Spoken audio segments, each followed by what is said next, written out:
Swayam Prabha. Digital India. Educated India.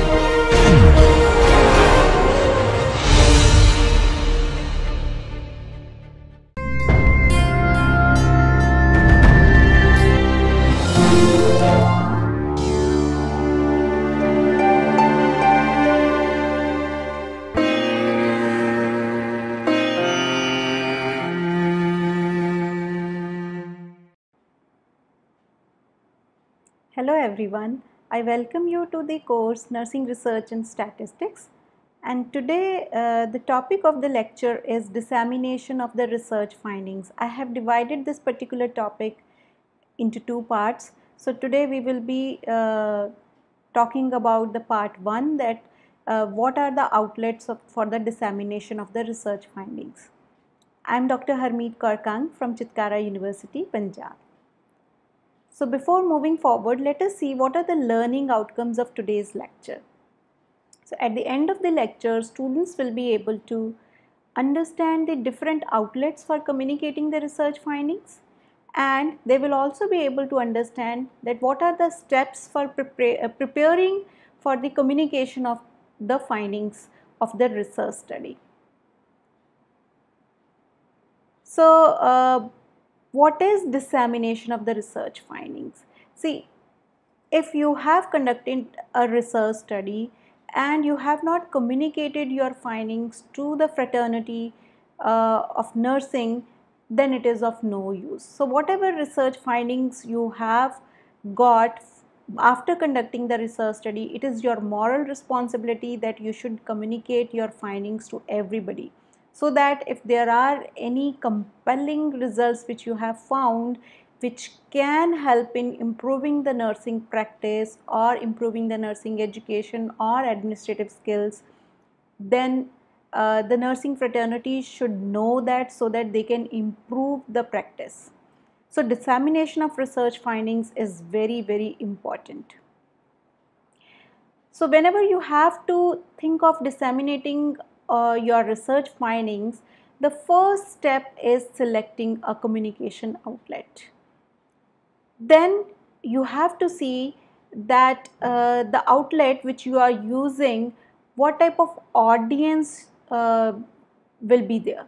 So you should know the audience for whom you are communicating your research findings. Then you need to develop the plan that how you will be communicating your findings. So for that plan, you have to decide for the authorship, you need to decide for that what type of content you will be including, and then you will be assembling the materials. Then once you have developed the plan, then you will start writing. And particularly whenever you have to communicate the research findings, you have to take care that whatever you are writing, your writing should be effective. Now let us talk about selecting a communication outlet. Now if we have to talk about the communication outlets, there are different types of the outlets. One is the students related outlet. Students related outlet particularly are that whatever research findings they do, they just write some papers, term papers which they need to submit to the department, or they prepare a thesis. Particularly thesis or dissertation are prepared either at the master's level or PhD level, and usually at the undergraduate level we may prepare the term papers, or a small thesis can also be prepared. So these are the student related outlets. But if we talk about other outlets, those are the professional outlets. Professional outlets are particularly where your audience will be professionals. Those will be the nurses, those can be the clinical researchers, those can be the other health researchers. So there are number of outlets through which you can communicate your paper. So under the professional outlets, we have journals available, research journals where you can communicate your paper. You can communicate the finding for your paper of your paper for some books which are on a particular area, or you can use the conferences where you can communicate your paper through oral or poster presentations. Now you need to know before you start communicating your findings, you have to know that who will be the audience for your research findings. So good research communication depends upon providing information that can be understood by consumer. So if you have done a research study and you want to communicate, whatever method you are using for communicate, whatever information you are providing, it should be completely understood by the consumer. So that is why you need to know that who will be your consumers. If you are sending your paper for a journal, that journal is read by whom? Is this journal for the practice nurses, or this journal is for the educators, or this journal is particularly for the policy makers or administrators? And even if you are going to a conference, you need to see who will be the audience. Is it particularly for nurses, or all health professionals are included in that, or the people will be from some administrative background? So you need to write your paper accordingly so that it should be appropriate for the audience who will be listening to or who will be reading your research results. So whenever you have to communicate your paper, you should take care of some questions. So first one is, will the audience include nurses only, or will it include professionals from other disciplines? So if you are writing only for nurses, you might be writing in a different way. Or if there are different professionals, then you may have to write in a different way. So you have to know whether those are nurses only or other health professionals, because particularly sometimes some conferences might be for not only health professionals, they may include other professionals like social scientists or psychologists. So they may not understand the terminologies which we use in our clinical practice. So there then you need to see that which type of terminology you will be using so that your audience should be able to understand. Second thing is, will the audience be primarily researchers, or will it include only professionals? So that also you need to take care, whether these are primarily researchers. So if these are researchers, then you need to take care of your methodology, your analysis part, your results parts, how you have presented that, because all the researchers are always well versed with the different types of the methodology, so they may critique your paper. So you should be very clear about your methodology, how you got your results, what are the limitations of your research paper, so that you should be able to answer their queries. Then you need to see whether it will be including other professionals such as clinicians or healthcare administrators or healthcare policymakers. Then you will have to tweak your paper accordingly, because administrators or policymakers may not go into methodology more, but they will be able to understand that how the results are affecting certain health outcomes. So there you have to take care that those things you have to include. You may include that how this care was cost effective, how this type of the care model can be affordable or accessible to all the people. So they will be more interested in that. So depending upon what type of the audience you have, then you may need to include those parts for presenting the paper or for writing the paper. Then are clients lay people a possible audience for the report? Particularly if you are going to a conference to present, if those are lay people, then you have to have your research paper presented in a very simple language, without any jargons, without any terminologies, so that the general population, the lay people, should be able to understand your research report fully. Then will reviewers, editors or readers be expert in the field? So that also you need to see, that if you are communicating your finding to a journal, the reviewers or editors of journal, are they expert in that particular field only? For example, if you have conducted a study in cardiology, whether you are sending the paper to cardiology journal only or a journal which is not very specific to cardio.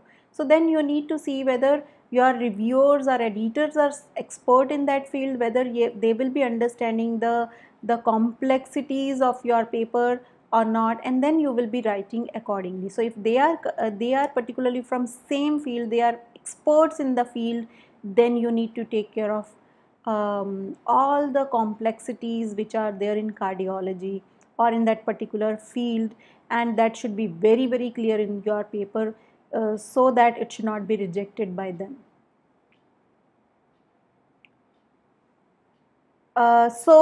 Whenever you are writing your paper, you need to take care that you may have multiple audiences. Even if you are sending a paper to a journal which may be specific, but still other people may also read. So you should write in a way that any type of audience, if they read, they should be able to understand your paper. Then writing clearly and avoid technical jargons to the extent possible. I have already told you that whenever you are writing, you have to take care that try to avoid the technical jargons, because sometimes it is difficult for others to understand. So it is better if you are writing clearly and in the simple language. Then although writing for a broad audience may be an important goal, it is also important to keep in mind the need of the main intended audience.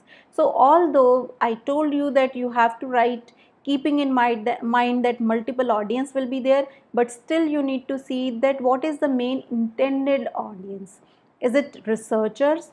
Is it clinicians? Is it only nurses? So then you can plan your paper accordingly. Then it is always important to emphasize what the findings mean for practice of nursing. So as nurses, always whichever research study you do, if whether you are sending a paper to a journal or you are presenting your findings in a conference, always emphasize that how the results mean for the practice of nursing, what are the implications for your study findings for the practice of the nursing, how it can improve our practices. So that is very, very important, which you have to take care, because majority of the questions the reviewers ask or majority of the questions audience ask when you are presenting in a conference, those are that how is it having the implications for the practice. So you should be very, very clear about that, and you should be emphasizing whenever you are writing or presenting your results. The next step is developing a plan. Now you know that which outlet you will be communicating your paper, you know what is your audience. The next step is developing a plan. Now you have to plan for communicating your findings. So before beginning to prepare research reports, always develop a plan. This is very, very important that you should have a plan that how you will be going forward. If you have to start writing the paper, what type of systematic order you will be using to write that paper, or if you have to write for the conference, you have to send an abstract, that also you need to plan properly, that abstract, how much words it is needed, and how you are going to write it, and the paper when you will be presenting, what methodology which you have to emphasize. So everything should be planned beforehand. So part of the plan involves decisions about communication outlet and the audience for the report. So although we have discussed about communication outlet and audience for the report earlier, but your plan should be based upon that only. Then beyond that, researcher also have to coordinate the actual tasks of preparing the manuscript, that is an unpublished paper or document. So here we need to see if we are a group of persons who have written or who have done that research study, and now we have to start writing the manuscript, then you need to coordinate the actual tasks. You may need to coordinate that who will be writing which part of the paper, and how much contribution everybody will be giving for that paper. If you have to totally write by yourself, that also you need to plan that how, which particular part of the paper you will be writing first. It doesn't matter whether you will be writing introduction first or results first. It depends upon yourself. You can start with results first, you can start with methodology first, or introduction. But whatever you are writing, you should write it effectively. So the important step while you are developing a plan is deciding the authorship. So whenever we have a team of people, a team of colleagues who have conducted a study, then the critical part of the plan is that we need to see that what will be the division of labor and what will be the authorship. So it is very, very important that we should be very clear from the starting only that what will be the authorship, means who will be the first author for the paper which you are communicating, who will be the second, third or fourth author, and who will be the corresponding author. So this is very, very clear, this is very, very important that we should decide about the authorship beforehand, so that there should not be any conflict arising afterwards once you communicate the paper. So whenever you have to decide, you take care that who has made the substantial contribution particularly. So if you see the International Committee of Medical Journal Editors, they have advised that authorship credit should be given to only those people who have contributed to the conception and design of the study, who have conceived the idea for the study, and who have really designed the methodology of the study, or who have helped in the data analysis and interpretation. Second thing is, if anybody has contributed for drafting or revising the manuscript or approving the final version of the manuscript. So if anybody has done these particular tasks, then only they should be given the authorship. So without any reason, if any person is your senior or any person who has not contributed, we should not write their name as author. Authorship should be given based upon the substantial contribution which the person has given for the research study. And the lead author, who is usually the first named author, is the person who has overall responsibility for the report and usually for the study. So always the lead author or the first author should be the person who has taken the whole responsibility for the report, who usually does the most work and plus gets the work done from the others also, like assigning the tasks and getting the task done on time. The person is responsible that the manuscript is written on time and all the sections are rightly written. So that person should be the lead author. So lead author and the co-authors should plan in advance for roles and responsibilities of each team member in producing the manuscript. So lead author as well as the other authors always should discuss beforehand. They should sit together and plan that what will be the roles and responsibility of the each team member. Maybe you can sometimes divide your paper into different sections, and then you can decide that which particular section will be written by whom, so that everybody should be contributing for the manuscript. And sometimes when you do a research study, you might have done a lot. You might have collected data on many variables. So sometimes you feel that rather than writing one paper out of your research study, you can go for 2 or 3 papers, means you can go for multiple papers. So then you may decide whether you are going for the conference paper or poster or article, and then you can decide that which part will be going for the which particular publication or conference presentation. Always you should take care that one part of out of that research study should be a single publication. The other publication out of that paper should not be having the duplicated results or methodology. It should be totally different from the first paper. So that is very, very important for you. So if you are going for the multiple publications from one research study, in that situation an early decision involves what aspects of the study to write about in a given paper.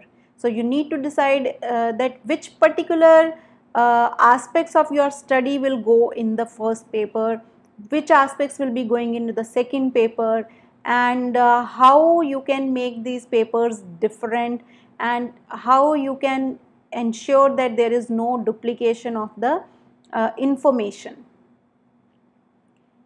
If there are multiple and complex research questions or hypotheses, perhaps several papers will be required to communicate important results adequately. So because mostly the journals, they ask for a number of words for your paper, like some journals, they write that empirical paper should not be more than 5,000 words.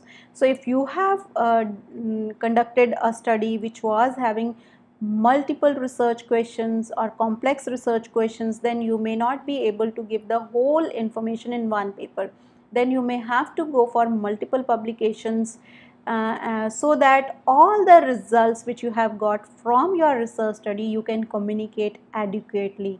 But that should be decided beforehand, and there should not be any conflict between the authors that which publication should go first and which should go second, and what content should be covered in first paper or second paper. Researchers who collect both qualitative and quantitative data often report on each separately. Now that should also be decided beforehand, that if you have collected qualitative and quantitative data together in one research study, whether you will be presenting or you will be communicating the data separately for qualitative and separately for quantitative, or you want to present it in the form of mixed methods, where you will be presenting the findings of both qualitative and quantitative and then integration of those findings also. So that should be decided by you. Either you can go for separate studies or you can go for mixed method study.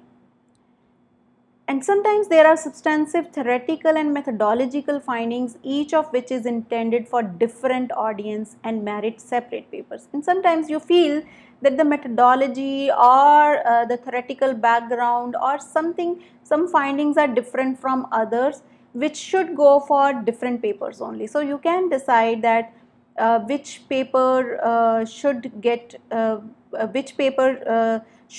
go for which particular type of the findings. So that should be mutually decided by all the authors beforehand. It is, however, not appropriate to write several papers when one would suffice. But if you feel that your research study is on one or two variables only and one paper would suffice, then you should not go for the more papers. You should not go for the multiple papers. It is better to write a quality paper, one paper only, rather than going for the multiple papers where you will be dividing your methodology and results, and sometimes that may not make up a good paper. So it is better to go for one paper if you feel that your study can be adequately communicated in the form of one paper only. Then it is also considered unethical to submit essentially the same or similar papers to two journals or two conferences simultaneously. So this is also very, very important, that if you have conducted a research study and you don't have the different findings to present in your manuscript or in your presentation, then it is better to go for one paper, because duplication is unethical. You cannot submit the same findings or same paper to two journals simultaneously. if you have sent your paper to one journal at a time, you should not submit the same paper to any other journal. And same way, if you are presenting in one conference, you should not be presenting that papers again in another conference. So it is unethical and you should avoid such practices. Okay, so next step is that now you have decided upon authorship, you have decided on what will be the content. Now you have to start assembling the materials which are needed for you to write your manuscript. So you should start assembling the materials so that you can draft a good paper. So what type of material you might be needing, that you should be knowing. So mainly, but particularly the information which is needed for the manuscript requirement, that is very important. So you have to see that what are the guidelines which are issued by the journal if you are submitting to the journal, or by the conferences. So if you will be going on the journal's site, you can see where they always give the guidelines for authors. And before writing, you should be very clear about all those guidelines, so that you should start writing in the form which they need. Even for the conferences, they give the guideline for authors. You should read those particular guidelines properly, because in conferences particularly, they ask first to submit only abstract, and then they give the guidelines for presentation, that how many slides and how much time they will be giving. So you should start preparing your presentation or preparing your manuscript based upon the guidelines which are given for the authors. And other materials also need to be pulled together and organized for easy retrieval. Now, because you are starting to write the paper, everything should be easily retrievable to you. So for that, you should keep everything ready, because you have written your paper, so you will be reading, you will be needing the literature review, you will be needing the methodology, you will be needing the tools which you have used, and your master data sheet you will be needing the analyzed data and results which you have got from your research study. So all the materials which are needed for writing the manuscript should be pulled together so that you can easily retrieve. So I've already told you that you will be needing relevant literature and even references, because whatever sources you have used, you need to cite, and based upon that you will be giving the list of references. So these should be easily available to you when you are writing the manuscript. You need to be clear about your instruments which you have used in the study, that should be with you. Then description of the study sample, how you have collected the sample, what was the sampling strategy which you have used, how you have calculated the sample, all the description should be with you when you start writing the manuscript. Then output of the computer analysis, if you have used any software, then what type of output you got, because through that output only then you will be presenting that in tables or in text you will be writing, so that will be available to you. Then figures or photographs that illustrate some aspects of the study. Sometimes you need to present some aspect of your study, particularly like if you are writing a review, you may have to present the Prisma diagram or some other figures like consort diagram if you have conducted a RCT. So those all figures etc. should be available to you. And then administrative approvals also, because mostly sometimes journals they ask for the ethics approval or the approval from the institution where you have conducted the study, and you may have to give the registration of your RCT with the trial registries. So that everything should be available to you, so that you should be able to write in your manuscript properly. Okay, now you have assembled the material. Now next step is preparing an outline. So whenever you have to start preparing the outline should be clearly showing that what sections you will be including in your manuscript. So outline is always a guidance tool for you. It provides you the guidance for content to be covered in the manuscript so that you should not miss any content. So based upon the author's guideline, you can write the outline with the content which need to be covered, and it suggests ways in which smooth transition between sections can be made. So you can divide your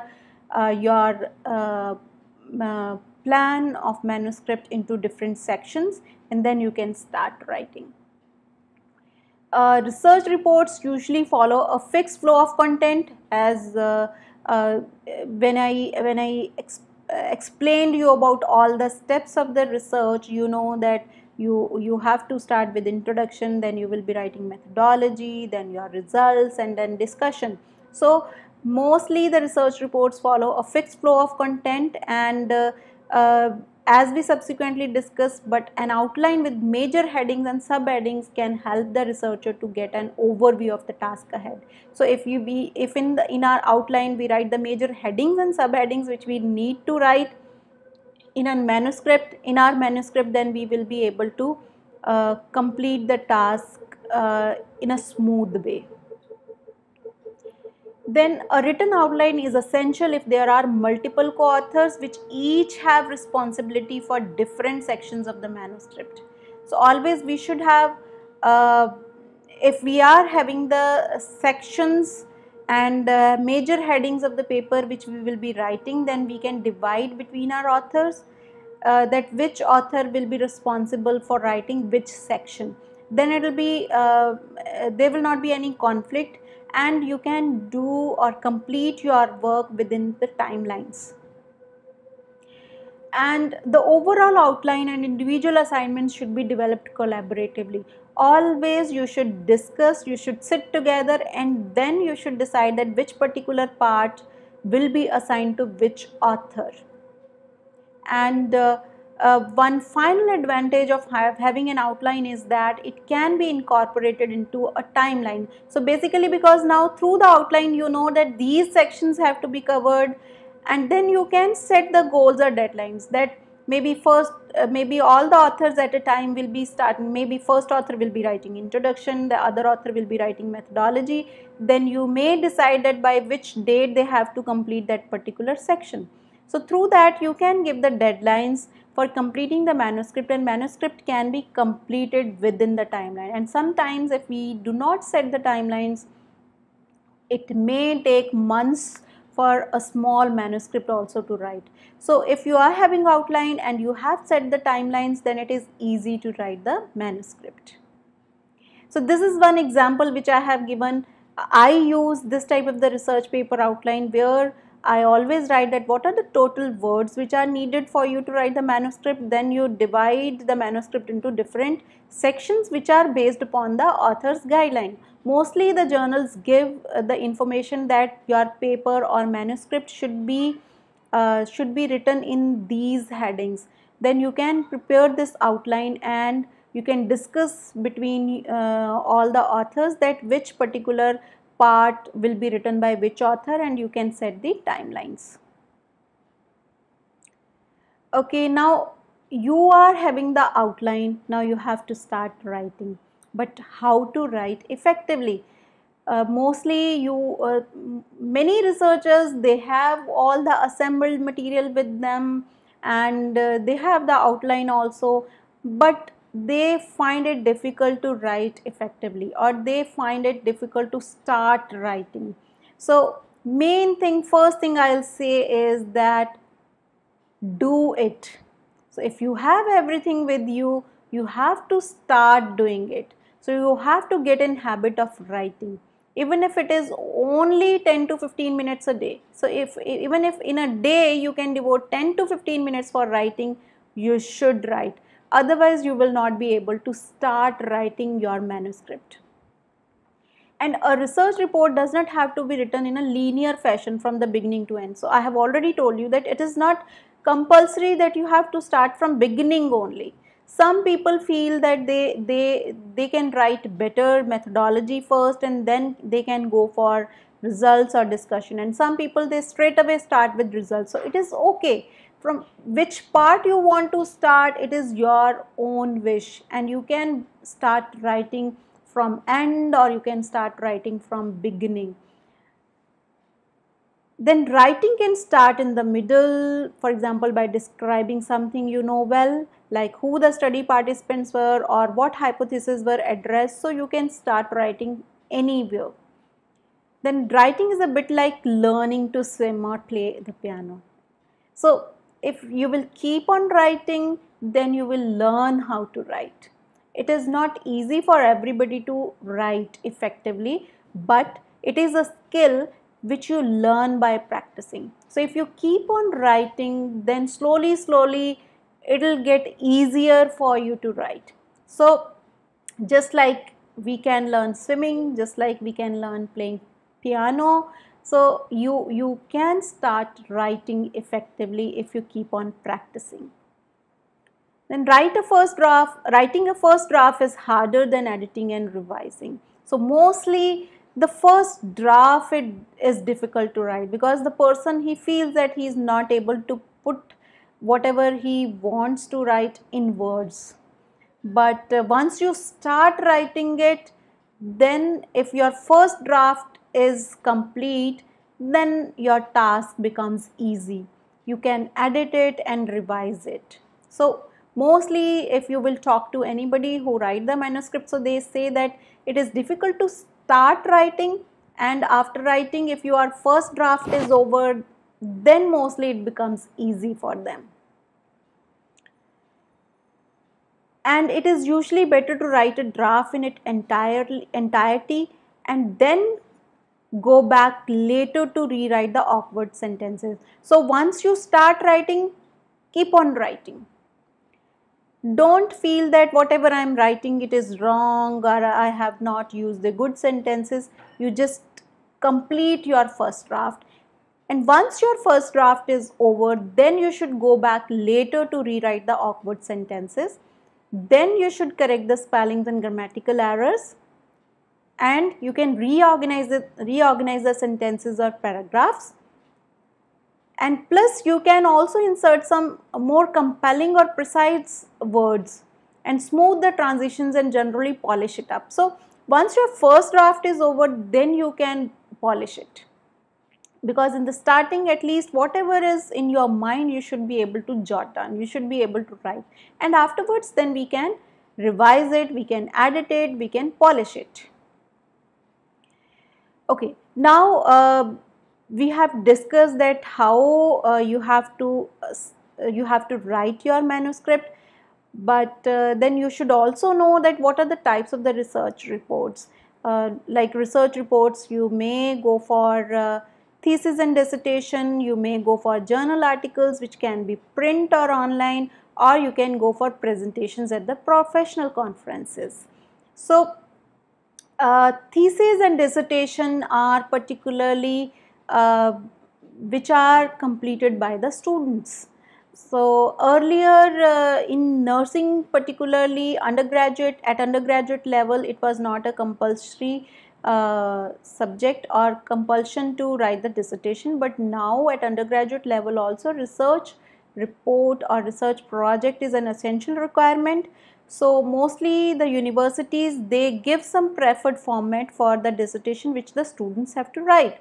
And if you will see a traditional dissertation, then particularly it is having these parts. It is having preliminary pages. Preliminary pages include the certification by the guide, it includes the acknowledgement and indexes. So that comes in the preliminary pages, which may have title page, acknowledgement page, table of content, then list of tables, list of figures and main body, and then the chapters start. So usually the first chapter is introduction, and second chapter is review of literature, and third chapter is methods, and fourth chapter is results, and the chapter 5 includes the discussion and summary. Then we have some supplementary pages which may include your tools, your administrative approvals and master data sheets. So those might be there, and bibliography and appendixes. So these are the typical typical sections of a thesis or a dissertation which are written by the students, and mostly these theses and dissertations, one copy is given to library and it is kept in the library, so anybody who want to come and have a look on the research studies which are conducted in that particular university, they can go through it and they can read it and they can get to know about the results and finding. Same way, the theses and dissertations now are also given on the databases of the university, where where the students or the professors, they can retrieve those theses and dissertation and they can see that what type of research studies have been done and what are the results of the particular research study. So these can be available in the library, where you can go and manually read, and online also the thesis and dissertation can be available in a university. Then another thing is journal articles, which I have already told you that there are so many particular journals to which we can submit. So, but journal articles are not that lengthy as thesis. So, mostly the journal articles are brief reports of your research study, which are not too lengthy, and these are accessible for many people, because journals are read by by the people all over the world. So if you have published any paper, if it is available online, anybody in the world can read your paper. So your research will be reaching number of people. So journal articles are best, where you can submit your paper and professionals from your field can read the results of your paper. So publication in a professional journal ensures broad circulation of research findings. So always, whenever you have conducted a research study, you have to see that which is the particular journal which will be applicable for your research study. So first step in that is selecting a journal. So this is very, very important, that you should take care while selecting a journal, whether you will be submitting to a journal which is very specific to your area, plus you have to see whether that journal is having good impact, whether this journal's acceptance percentage is good or not. And it is better, if you have seen that this particular journal is good for your research study, it is better if you can write a query letter to them, and you can ask ask from the editor that I have conducted a study on this particular area, and I would like to submit this research report to your journal, whether you will be able to accept this, is it in the scope of your journal or not. Then the journal editor can write you back whether they are interested in getting your paper, because sometimes what happens, the journals may reject because sometimes your paper may not be in the scope of that journal, or they might have published the similar papers in the last month, so sometimes they may not be interested in your paper. So if you have written a query letter, then usually it is better that you can go for the another journal rather than sending to that journal. And always, whenever you are selecting a journal, you should select 2 or 3 journals and write down the name of those journals. So if you have sent to first journal and it is rejected from the first journal, straight away, depending upon the reviews which you have got from the first journal, you change it and then you should send it to the another journal.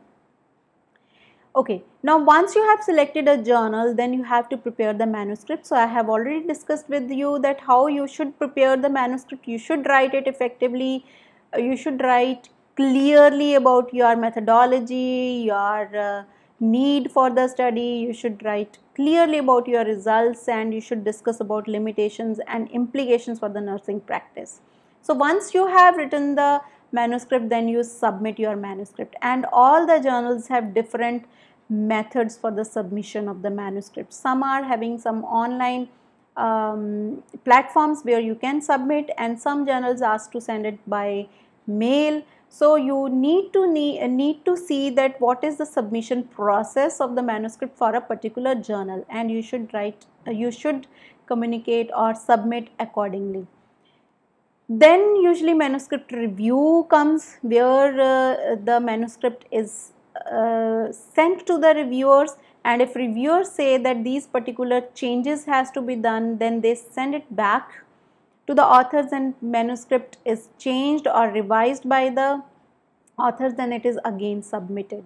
So these are the steps for getting the paper published in the journal. So this is one example. This is the journal Nursing Outlook. So where you can see that this is the main paper, main page of the journal. So here, if you will click on submit your paper, you will be getting the author's guideline, and you can view the articles, that how this has been articles are written, and then you can write your manuscript accordingly. And plus, through the submit your paper, you can see that what is the method of submitting the paper, and guidelines for authors, how you have to write the paper, that everything is given in this guideline. And about the information about the journal is also given in indexing, that what is the impact factor, where is it indexed, so everything is given. So this is a typical journal where you can send your paper, and this is a list of the papers. And this is an example of the journal article. Like this paper I have got from the PubMed, where this paper has been given. So this is the in the journal, your article will look like this. This is just an abstract, but your other part will also be full text, will give you the whole article. Okay, the third way is presentation at the professional conferences. So numerous professional organizations sponsor annual meetings at which nursing studies are presented, either through the reading of a research report or through visual display. So you have two methods of presentation at the conference. You can either do an oral presentation where you can read your research report, or you can go for the poster presentation where you visually display your research study in the poster. So presentation of the research results at conference is having distinct advantages over the journal publication. First thing is that in the conference, not much time elapses between the completion of the study and communication. You can straight away go and present your finding. Second thing is, because here once you will be presenting, usually in the conference they give 10 to 15 minutes for presentation and 5 to 7 minutes for questions. So when you are presenting, afterwards audience can ask the question, and so there is an opportunity for dialogue between the researcher and audience. You can clear many questions of the audience while you will be presenting in the conference. And the mechanism for submitting a presentation to a conference is somewhat simpler than in case of the journal submission. So in journal particularly, you have to write a full manuscript and then you are submitting. But in conference, usually in the starting they ask for the abstract, 200 or 300 words, and then you have to just present your findings if your abstract is accepted. And some conferences they ask for the full text also, but the submission process is very easy for the conference than the journal submission. So the association sponsoring the conference ordinarily publishes an announcement for call for abstracts, and particularly whenever there is any professional conference, so at least 6 to 9 months before they will ask and they will call for the abstracts for the conference. And the notice indicates the topic of interest. So there in the notice you will see that what are the topics which they will be covering in the conference, and then you see whether your research study is particularly on the topic of interest, which are jotted down, which are given in the conference. Then if you feel it is a good conference for your paper, then you should submit your paper. So oral reports, mostly the most conferences require prospective presenter to submit an abstract of 500 to 1000 words rather than a complete paper. So they mostly ask for an abstract. And research reports presented at professional meetings usually follow a typical EMRAD format, that is introduction, methodology, results and discussion. And mostly the time allotted is 10 to 15 minutes and 5 minutes for the questions from the audience. Therefore, only the most important aspects of the study with special emphasis on the results should be included. So here you should not go into depth, particularly the important aspects which you feel that audience will be interested to know should be included in the presentation. This is an example of this conference. So this is the 31st International Nursing Research Conference, which will be happening in 2020. So you can see that here the information about this conference is there, and this is the theme. So you can see whether your paper is on a particular theme, and then you can submit your paper, and if your paper is accepted, then you can go for oral or poster presentation. Now poster presentation, particularly here the researchers sometimes elect to present their finding in the poster session, and abstracts often similar to those required for oral presentation must be submitted based upon the specific guidelines. So you have to follow the specific guidelines for the poster presentation, and in the poster session several researchers simultaneously present visual displays. So they give a place for visually displaying your posters, and where you will be highlighting your study, and conference attendees then circulate around the exhibit area pursuing the displays. And in this fashion, whosoever will be interested in your particular topic, they can come to your poster and you can present, you can discuss with them, and particularly the posters which may not be of the interest, audience may leave those particular posters and they can go to the posters which are of interest to them, and they can ask the questions from the researchers, and there can be a dialogue which can happen between the researcher and the attendees. So this is an example of a typical poster presentation. So in a poster you can see here, just in a poster they have presented everything, background, methods, results, everything has been given. So with this our lecture is over. So just to summarize, whenever you have to develop a dissemination plan, you need to select a communication outlet. So we discussed about that there are different types of the communication outlets. You can send your paper to a journal, or you can submit your paper for a conference presentation, and conference presentation can be oral presentation or poster presentation. Always after selecting your communication outlet, you need to know that what is your audience, and you should present your findings or information of your research based upon the audience. Then decide on the content that can be effectively communicated in a single outlet. So you need to decide and write your content in a way that it should be effectively communicated, and whosoever will be reading your content should be able to understand. So with this, this lecture on dissemination of research findings part 1 is over. So now we will be meeting in the next lecture, which will be the part 2 of the dissemination, where we will be talking about that how or what type of the sections or content of the research report you have to write. So thank you. Have a nice day.